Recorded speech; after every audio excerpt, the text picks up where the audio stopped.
매일 성경 묵상을 돕는 해설 가이드입니다. 안녕하세요, 묵상코치입니다. 함께 읽고 나눌 말씀은 창세기 26장 34절에서 27장 14절까지 말씀입니다. 오늘 본문은 이삭이 에서에게 복받을 준비를 하도록 지시하자 이것을 들은 리브가가 자신이 편애하는 아들 야곱이 에서 행세를 하도록 하여 아버지를 속이고 축복을 가로채도록 하는 내용입니다. 특별히 오늘 본문의 내용은 26장 34절부터 이삭의 이야기에서 야곱과 에서의 이야기로 돌아갑니다. 그리고 그 이야기의 시작은 에서의 결혼 이야기입니다. 34절과 35절입니다. 에서가 40세 해족속 브리리의 딸 유디카 해족속 엘론의 딸 바스맛을 아내로 맞이하였더니 그들이 이삭과 리브가의 마음에 근심이 되었더라. 에서는 아버지와 같은 나이인 40세 가나안 헷족속의 딸들과 결혼을 하는데 이 결혼 때문에 이삭과 리브가의 마음은 매우 괴로웠습니다. 아브라함이 이삭의 아내를 얻기 위해 종을 자신의 고향으로 보냈던 것처럼 이삭과 리브가도 그들의 고향에서 며느리를 데려오기를 원했기 때문입니다. 하지만 에서는 이것에 대해 전혀 신경을 쓰지 않고 자신의 눈에 좋은 대로 두 명의 가나안 여자와 결혼을 하였고 이 결혼은 에서를 더욱더 부정적으로 평가하게 만들었습니다.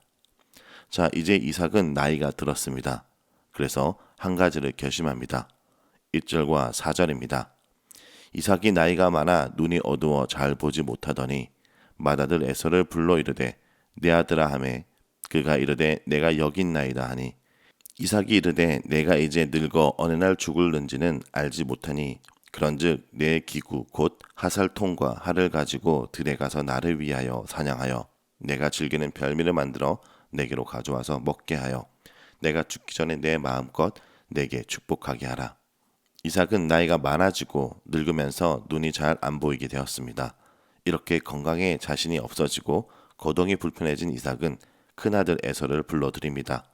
일반적으로 자식들을 축복할 때는 모든 자식들과 식구들을 불러놓고 가능하면 공개적으로 축복을 하였습니다.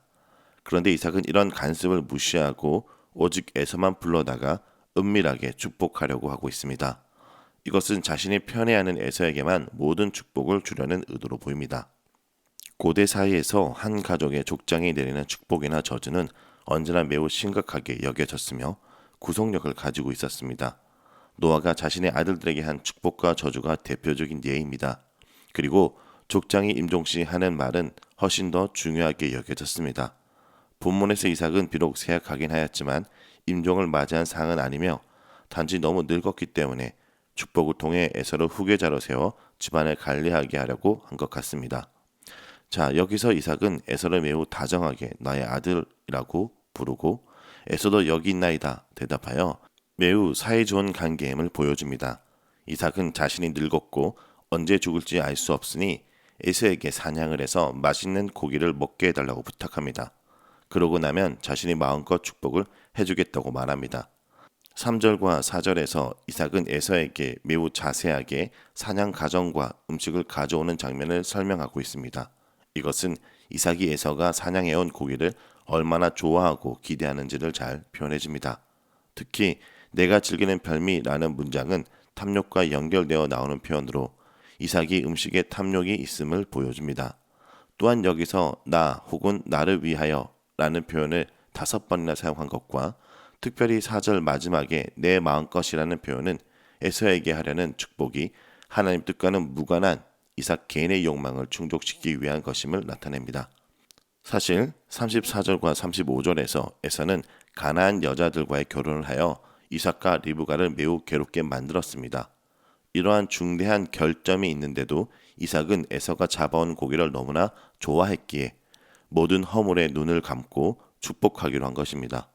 이렇게 이삭은 나이가 들수록 더욱더 하나님을 따르고 믿음을 완성시켜 갔던 아브라함과 다르게 하나님 말씀을 따르던 젊은 나이의 신앙을 잘 지키지 못하고 탐욕에 굴복하여 옳고 그름을 제대로 분별하지 못하는 사람, 영적으로 눈이 어두운 상태가 되었습니다. 이삭과 에서의 대화를 몰래 들은 리브가가 대신 야곱의 축복을 받도록 하려는 행동을 시작합니다. 5절과 6절입니다. 이삭이 그의 아들 에서에게 말할 때 리브가가 들었더니 에서가 사냥하여 오려고 들로 나가매 리브가가 그의 아들 야곱에게 말하여 이르되 내 아버지가 내 형 에서에게 말씀하시는 것을 내가 들으니 이르기를. 자, 여기서 예전에 적극적이고 결단력 있던 리브가의 모습이 다시 한번 등장합니다. 에서에게만 축복을 주면 리브가와 야곱이 반발할 것을 예상하였기에 은밀하게 에서만 불러 모든 축복을 다 주려고 했는데 리브가가 이 사실을 알게 됨으로써 사건이 예상과 다르게 흘러가게 됩니다. 리브가가 이 사실을 안다는 것을 모른 채 에서는 이삭의 축복을 받기 위해 사냥을 하러 밖으로 나갔습니다. 에서가 사냥을 하기 위해 집을 비운 사이에 많은 일들이 일어난 것입니다. 이삭의 생각을 알게 된 리브가는 재빨리 움직이기 시작합니다. 리브가는 결단력 있고 재빠르게 움직이는 사람이기에 리브가는 자신이 들은 내용을 야곱에게 신속히 전달합니다. 그런데 7절에서 보면 리브가는 이삭의 이야기를 변형하여 전달하고 있습니다. 이는 리브가의 주도 면밀한 부분을 잘 드러내는 부분이기도 합니다. 첫째 변형은 3절의 사냥에 대한 상세한 지시를 축약하여 간단하게 사냥하여로 줄여서 말한 것입니다. 두 번째 변형은 내가 사랑하는 별매를 만들어 해서 내가 사랑하는 이라는 표현을 생략합니다.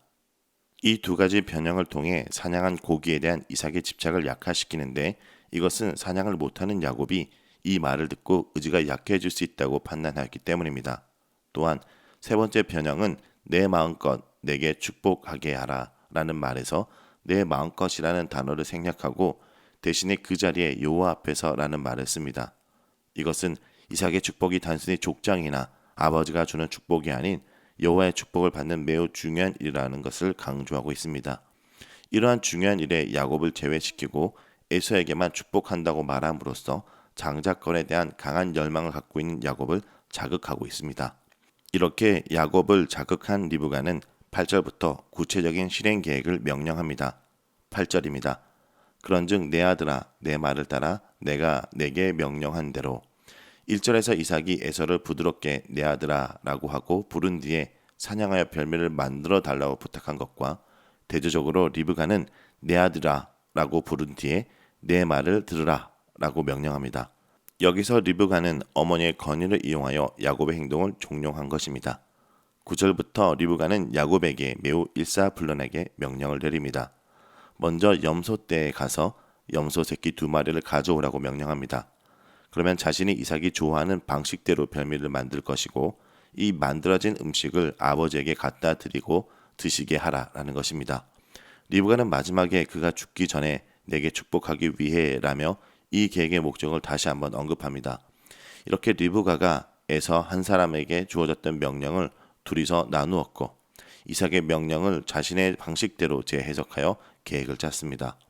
사냥을 해오는 대신 염소떼에서 야곱이 염소를 골라오게 하였고 에서 대신 좀 더 이삭의 취향을 잘 알고 있는 요리를 잘하는 자신이 요리를 담당하였고 에서 대신 야곱이 음식을 들고 들어가라고 한 것입니다. 하지만 야곱이 보기에 리브가의 계획은 결정적인 문제가 있었습니다. 11절입니다. 야곱이 그의 어머니 리브가에게 이르되 내 형 에서는 털이 많은 사람이요 나는 매끈매끈한 사람인즉. 에서와는 너무 다른 외모로 인해 아버지가 자신이 에서가 아니라는 것을 금방 알아볼 수 있다는 것입니다. 에서는 털이 많은 반면 야곱은 털이 없는 매끈매끈한 피부를 가지고 있었기 때문에 만져보면 금방 알 수 있었습니다. 그것이 들통나면 자신은 아버지를 속인 것 때문에 복이 아니라 저주를 받을 수 있기에 두려웠습니다. 여기서 야곱은 아버지를 속이자고 한 리브가의 말에 반대하고 문제를 삼는 것이 아니라 사실 다만 발각될 위험이 있다는 것만 지적하고 있는 것입니다. 이것은 그도 이삭을 속여서라도 축복을 받아내야 한다는 리브가의 생각에 전적으로 동의하고 있는 것입니다. 13절입니다.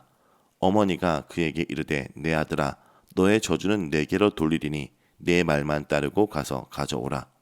이런 야곱의 지적에 리브가는 발각을 피할 방도를 구체적으로 말하지 않고 만약이라도 발각되어 저주를 받게 되면 자신에게 돌리라고 말합니다. 그 저주의 고통을 모두 자신이 감당하겠다라는 선언입니다. 마지막으로 너는 내 말만 따르고 가서 가져오라 라는 말을 통해 야곱의 걱정을 불식시키고 빨리 행동으로 옮길 것을 종용합니다. 15절 이하를 보면 야곱의 걱정에 대한 리브가의 대책이 있었는데도 리브가는 이를 설명하지 않고 자신의 말만 따르라고 강권적으로 말한 것입니다.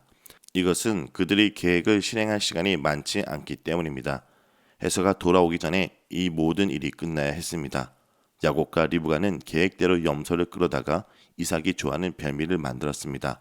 자, 여기까지가 창세기 26장 34절에서 27장 14절까지 내용입니다. 오늘 이 말씀을 통해서 우리는 무엇을 묵상하고 적용해야 할까요? 첫째, 욕망에 우리 눈이 멀지 않도록 해야 합니다. 아들 에서는 팥죽 한 그릇을 얻으려고 장자권을 팔았습니다.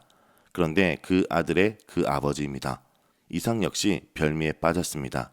큰 아들에게 모든 축복을 다 줄 결심을 하고서 그에게 사냥해 온 것으로 만든 별미를 가져오도록 요청합니다. 큰 아들을 사랑하여 그가 만든 음식을 좋아하게 되었는지 아니면 그 반대인지 알 수 없지만 그 편애와 편식의 욕망으로 하나님의 축복을 소홀히 다루고 있습니다. 하나님께서 자식이 태어날 때 주셨던 신탁은 까맣게 잊고 있습니다. 하나님의 축복을 자기 욕망을 채우는 수단으로 이용하고 있는 것입니다. 그는 지금 육신의 눈만 어두운 것이 아니라 영적인 눈도 멀어진 상태가 되었습니다. 그러므로 오늘 우리는 말씀으로 우리 눈을 다시 새롭게 해야 합니다. 말씀으로 세상을 날마다 다시 보는 훈련을 하지 않는다면 우리는 우리가 욕망하는 것을 묵상하다가 영적으로 눈이 멀게 될 것입니다. 영적으로 눈이 멀지 않는 길은 말씀으로 하나님을 묵상하고 내가 아니라 하나님의 소망을, 하나님의 계획을 욕망하는 것입니다. 둘째, 거짓으로 문제를 해결하는 것은 어리석다는 것을 깨달아야 합니다. 야곱은 형 에서가 배고픈 상황을 이용하여 형의 장자권을 빼앗은 적이 있습니다. 태중에서부터 인생 전체가 이렇게 자기 지혜와 힘으로 축복을 빼앗고 쟁취하기 위해 씨름하는 인생이었습니다. 이번에는 야곱 혼자가 아니라 어머니 리브가가 있었습니다. 그가 눈이 어두운 남편 이삭의 약점을 이용하여 자신이 더 사랑하는 아들 야곱에게 장자의 축복을 받게 하려고 아들과 계략을 꾸밉니다. 이것이 하나님의 신탁을 기억하여 한 일인지 아니면 편에서 비롯된 행동인지 분명하지 않습니다. 다만 하나님께 선물로 받으려는 생각이나 하나님이 이루실 것이라는 믿음이 그에게 있었다라는 어떤 암시도 본문은 주고 있지 않습니다. 오직 인간적인 지혜와 술수만 가득합니다. 하나님의 뜻이면 가정이야 어땠든지 상관없다는 태도였습니다. 선한 목적이라도 거짓을 사용하면 그 선한 뜻이 오히려 가리워지게 됩니다. 하나님의 신탁을 따르지 않는 이삭에 대한 정당한 문제제기 대신 속임수를 선택한 리브가와 야곱으로 인해 야곱과 에서 두 형제는 오랜 시간 남처럼 지내야 하는 아픔의 시간을 보내게 됩니다. 쉽고 빠르게 문제를 해결하기 위해서 거짓을 행하는 것은 오히려 문제 해결을 어렵고 오래 걸리도록 만드는 어리석은 선택이라는 것을 깨달아야 합니다.